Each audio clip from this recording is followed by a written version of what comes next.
आता पाहूया टॉप 9 मोठ्या राजकीय बातम्या। संत भगवान बाबा गड नारळी सप्ताहाच्या सांगता समारंभामध्ये धनंजय मुंडे आणि सुरेश धसानी एकत्र येणं टाळलं। सुरेश धसानी पिंपळनेरमध्ये जात नामदेव शास्त्रींची भेट घेतली, पण धनंजय मुंडेंचा दौरा रद्द। धनंजय मुंडेंच्या गालावरून वारं गेल्यानं चांगली वाडी बंद पडली आहे। पहिल्या पदावर येऊन मुंडेंच्या हातून समाज कल्याण घडावं, सर्वांनी मिळून प्रार्थना करा, नामदेव शास्त्रींचं विधान।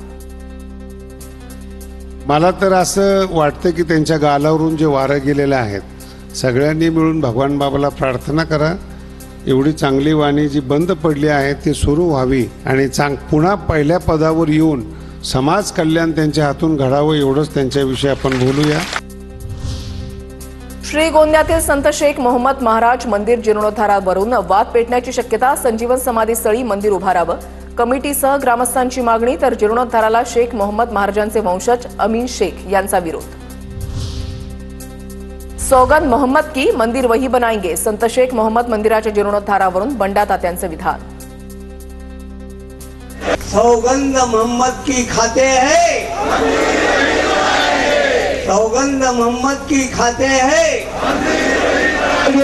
सौगंध मोहम्मद की खाते हैं, हम मंदिर बनाए।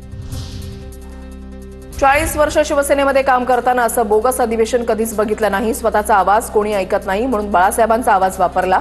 ठाकरेंच्या शिवसेनेच्या नाशिकमधल्या मेळाव्यावर संजय शिरसाटांची टीका। स्वतःचा आवाज कोणी ऐकत नाही आणि शिवसेना प्रमुखच आवडला। किती लाचारी! आम्ही आमच्या 40 वर्ष शिवसेनेत काम करताना असं बोगस अधिवेशन कधीच पाहिलं नाही।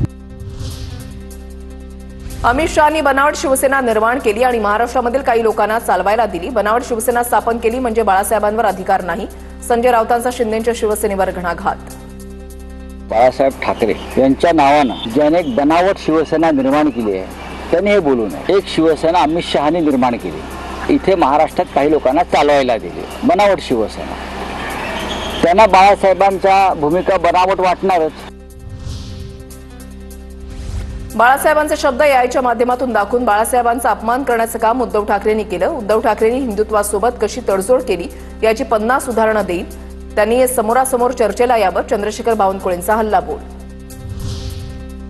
मालवणमधील शिवरायांचा पुतळा उभारणीचं काम पूर्णत्वावर। पुतळा उभारताना ड्युप्लेक्स स्टील फ्रेमवर्कचा वापर।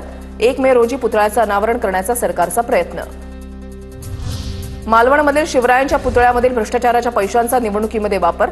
संजय राऊतांचा आरोप, तर मालवणमधील कोसळलेल्या पुतळ्याचे खरे गुन्हेगार अद्याप बाहेर का, राऊतांचा सवाल।